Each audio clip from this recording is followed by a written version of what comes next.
Assalamualaikum warahmatullahi wabarakatuh. Salam sejahtera bagi kita semua. Yang saya hormati Bapak dan Ibu Asesor Penilai Sertifikasi Dosen Nasional Gelombang 1 tahun 2025. Perkenankan saya untuk mengenalkan diri. Saya Dr. Apoteker Satrialdi, Sarjana Farmasi, Magister Sains, dan saya adalah dosen di kelompok keilmuan farmasetika Sekolah Farmasi Institut Teknologi Bandung. Melalui video singkat ini, izinkan saya untuk menyampaikan pernyataan diri dosen dalam rangka unjuk kerja Tridharma Perguruan Tinggi untuk unsur pengajaran dalam rangka proses sertifikasi dosen nasional Gelombang 1 tahun 2025 yang diselenggarakan oleh Kementerian Pendidikan Tinggi, Sains dan Teknologi.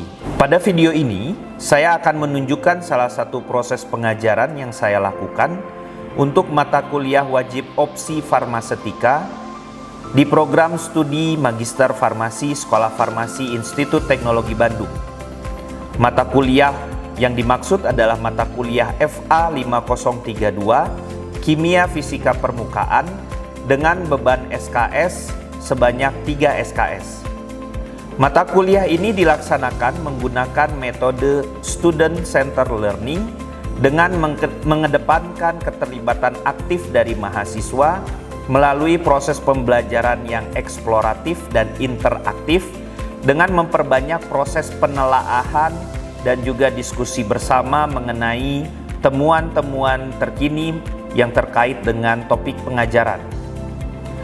Metode pembelajaran yang digunakan dalam mata kuliah ini menggabungkan metode pembelajaran tatap muka terstruktur di kelas dengan pembelajaran asinkron sebagai pendahuluan untuk memberikan gambaran terkait topik yang akan dibahas agar dapat memicu mahasiswa untuk mengeksplorasi lebih topik yang akan dibahas pada pertemuan tatap muka selanjutnya. Pada perkuliahan ini juga diberikan tugas kelompok yang bersifat kolaboratif dan eksploratif serta pembelajaran secara mandiri.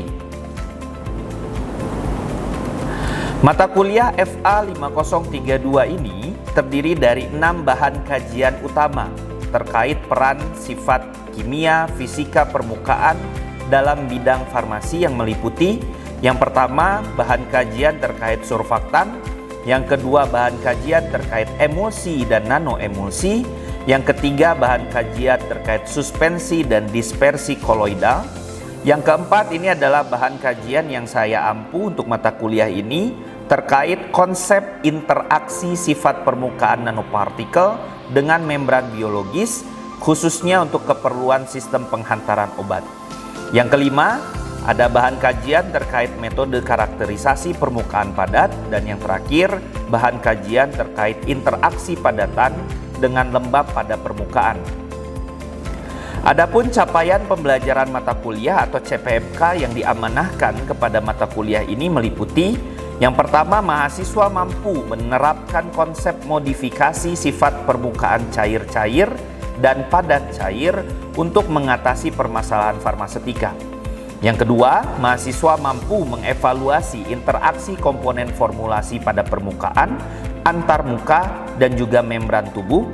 Yang ketiga, mahasiswa mampu merancang formulasi dengan perbaikan sifat permukaan untuk meningkatkan karakteristik farmasetika dari suatu sediaan. Dan yang terakhir, mahasiswa mampu mengoptimasi sifat permukaan formulasi untuk meningkatkan kinerja sediaan di dalam tubuh. Keempat CPMK yang sudah saya sebutkan sebelumnya memiliki korelasi yang sangat erat dalam pemenuhan capaian pembelajaran lulusan atau CPL yang telah ditetapkan pada tingkat program studi. Adapun kaitannya terhadap CPL terutama terletak pada CPL nomor 1 dan nomor 3 yang berbunyi CPL nomor 1 terkait menjelaskan konsep dan metode saintifik ilmu kefarmasian yang spesifik sebagai dasar untuk memberikan kontribusi dalam riset dan pengembangan yang bermanfaat bagi masyarakat, dan CPL nomor 3 terkait merancang, melakukan, dan mengelola penelitian untuk menghasilkan karya inovasi di bidang farmasi sejalan dengan kemajuan sains dan teknologi. Perkuliahan ini dijalankan selama 16 minggu yang meliputi kuliah terkait seluruh bahan kajian yang ada, presentasi kelompok, ujian tengah semester, dan ujian akhir semester.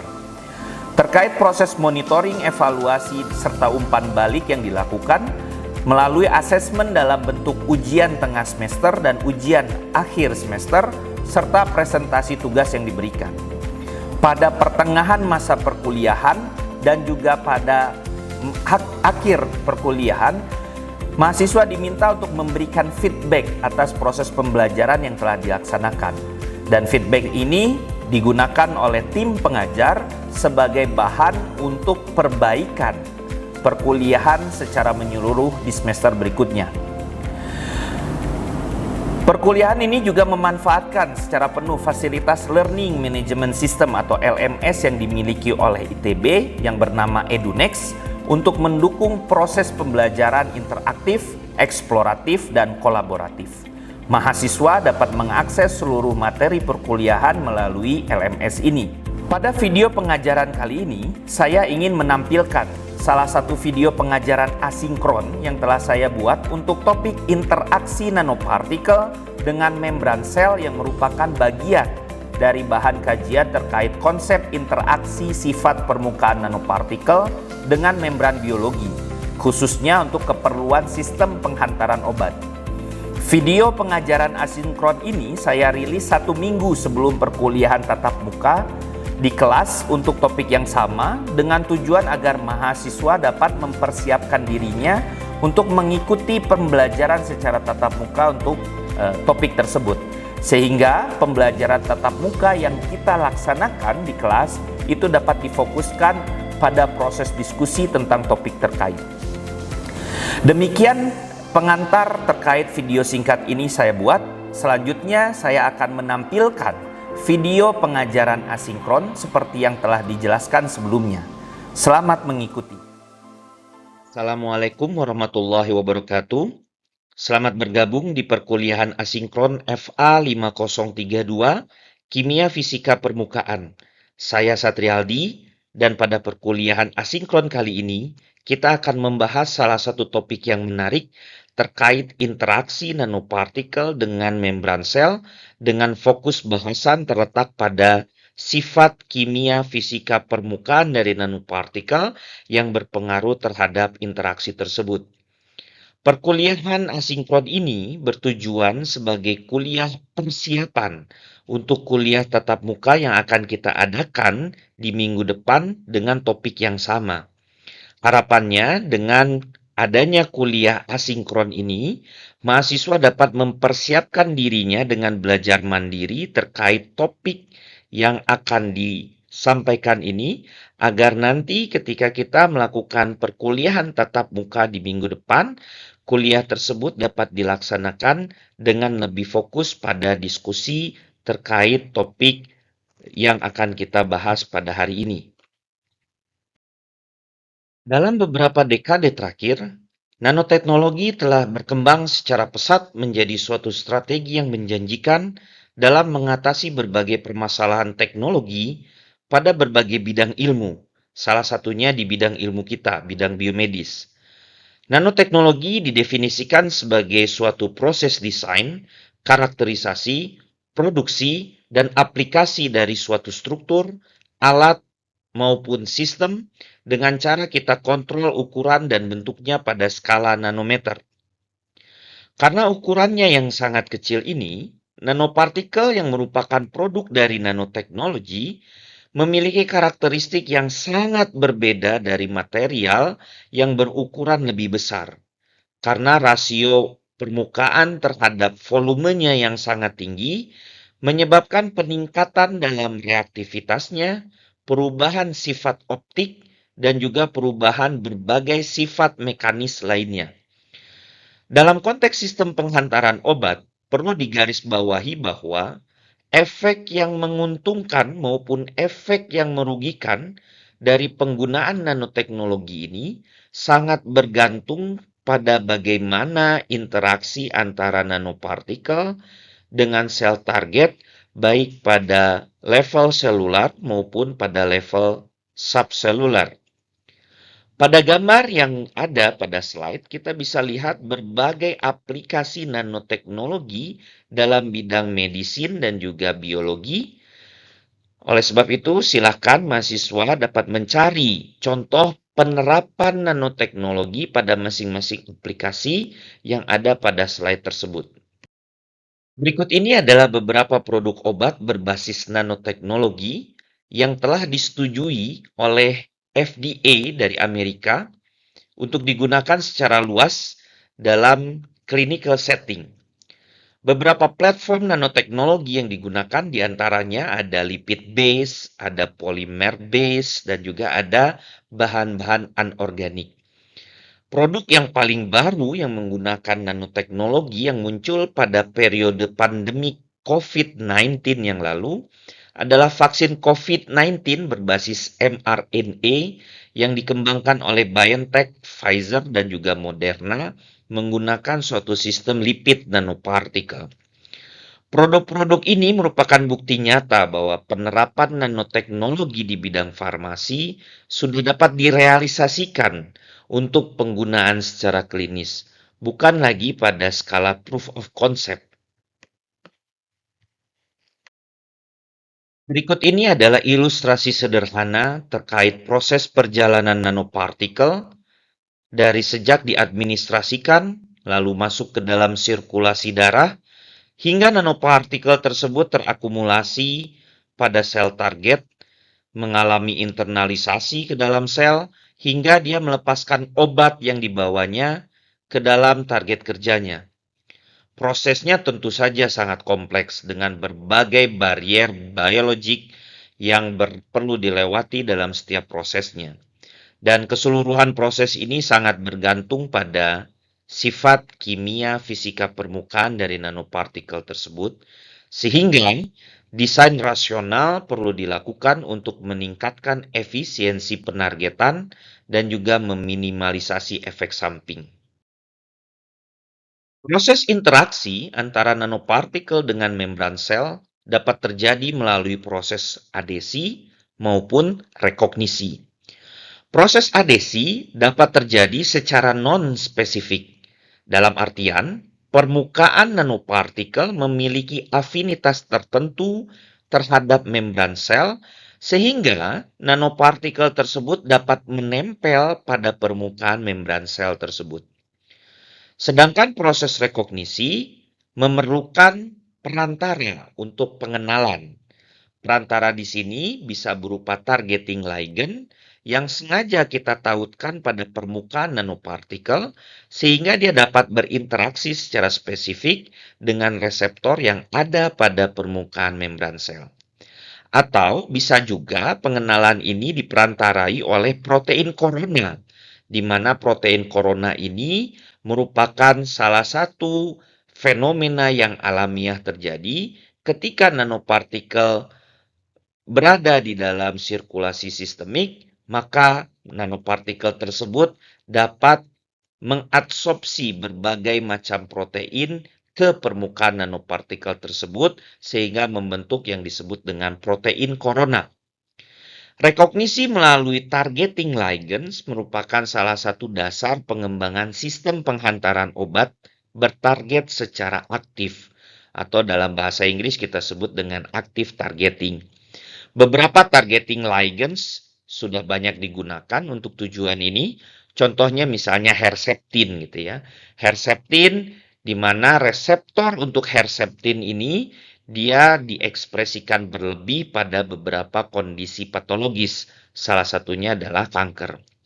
Nah, setelah proses adesi atau rekognisi terjadi, maka prosesnya akan berlanjut pada proses internalisasi melalui berbagai mekanisme uptake.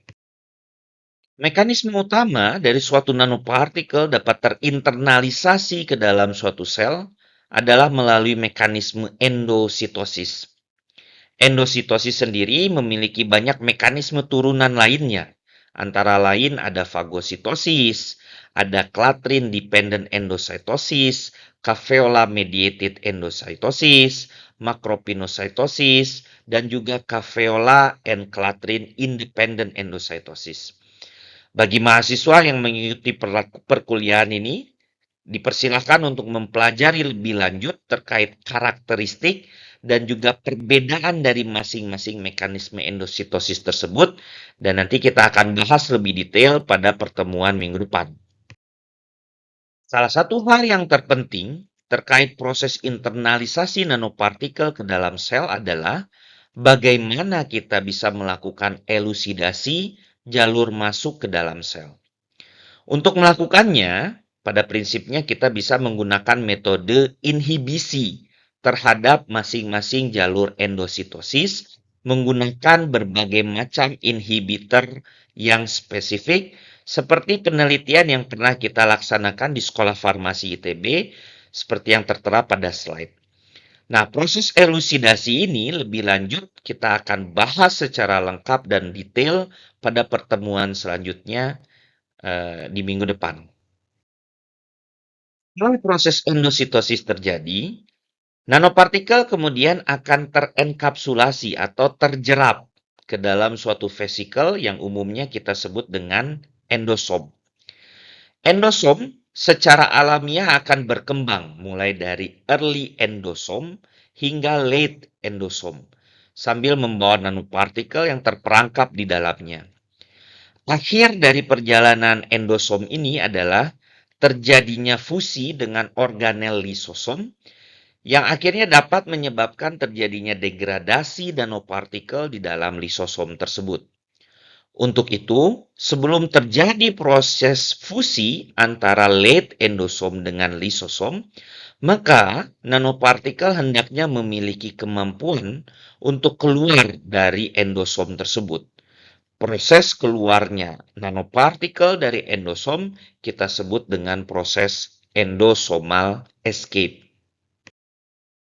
Ada beberapa mekanisme endosomal escape yang sudah dielusidasi oleh berbagai macam ilmuwan di dunia ini. Setidaknya bisa dikategorikan ke dalam 4 golongan. Yang pertama ada yang kita sebut dengan fusi membran. Yang kedua ada yang kita sebut dengan osmotic rupture. Yang ketiga ada particle swelling, dan yang keempat ada destabilisasi membran endosom. Mekanisme endosomal escape ini sangat bergantung sekali lagi pada sifat kimia dan juga sifat fisika permukaan dari nanopartikel yang digunakan. Silakan kepada mahasiswa dapat mempelajari lebih lanjut terkait mekanisme endosomal escape ini satu persatu, dan minggu depan tentunya seperti yang tadi saya sudah sampaikan, kita akan diskusikan lebih detail pada pertemuan tatap muka di kelas. Secara umum, interaksi nanopartikel dengan membran sel dipengaruhi oleh 3 faktor utama. Yang pertama ada faktor lingkungan tempat interaksi itu terjadi. Yang kedua, dari sifat nanopartikel itu sendiri. Contohnya di sini ada ukurannya, bentuk dari nanopartikelnya, muatan permukaan nanopartikelnya, apakah kita tambahkan ligand di permukaan nanopartikelnya, dan faktor-faktor yang lain. Dan yang terakhir, tentu saja karakteristik dari membran sel yang berinteraksi dengan nanopartikel tersebut. Selanjutnya kita coba bahas sesuatu yang lebih advance, di mana di sini kita akan bahas proses targeting ke organel spesifik yang ada di sel. Salah satunya adalah organel mitokondria. Dan nanti kita akan lihat kaitannya dengan sifat kimia fisika permukaan nanopartikel untuk proses targeting ke organel tersebut. Seperti yang kita ketahui, mitokondria tersusun dari 2 lapis membran yang memiliki karakteristik yang sangat berbeda. Membran bagian luar kita sebut dengan outer mitochondria membrane, dan yang bagian dalam kita sebut dengan inner mitochondria membrane. Keduanya dipisahkan oleh suatu struktur yang kita sebut dengan intermembran space. Untuk melakukan proses penghantaran bertarget ke organel mitokondria ini, kita perlu mendesain nanopartikel yang memiliki afinitas yang baik terhadap kedua struktur membran yang ada pada mitokondria tersebut. Ada dua kata kunci ketika kita ingin melakukan targeting ke organel mitokondria. Yang pertama, mitokondria memiliki membran yang bermuatan sangat negatif. Artinya, sistem nanopartikel atau sistem penghantaran yang kita desain haruslah dapat berinteraksi dengan baik dengan membran yang bermuatan negatif ini. Artinya kita bisa tambahkan muatan yang bersifat positif di permukaan nanopartikel yang kita desain. Yang kedua, membran mitokondria ini memiliki tingkat lipofilisitas yang cukup tinggi, sehingga sistem penghantaran yang kita desain hendaknya memiliki karakteristik lipofilisitas yang cukup, sehingga dia bisa berinteraksi dengan membran mitokondria yang sifatnya lipofilisitasnya tinggi tadi. Jadi ada dua kata kunci. Yang pertama adalah muatan permukaan dari nanopartikelnya, preferable-nya adalah bermuatan positif, dan yang kedua, lipofilisitas dari nanopartikel itu sendiri. Riset kami di Sekolah Farmasi ITB telah berhasil mengembangkan suatu platform penghantaran bertarget menuju ke mitokondria. Di sini kami coba kombinasikan D-kualinium klorida yang memiliki karakteristik kationik dengan suatu sistem nanopartikel berbasis liposom, ya, atau berbasis lipid yang kami beri nama dengan sistem lipodeki.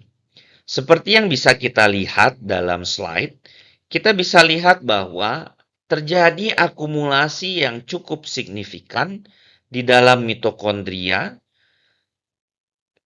ketika kita bandingkan dengan liposom yang tidak dimodifikasi menggunakan dekualinium klorida. Nah, platform ini sangat menjanjikan untuk bisa diaplikasikan. Salah satunya dalam kasus yang ada di slide ini, kita mencoba untuk menghantarkan antioksidan spesifik ke mitokondria suatu sel.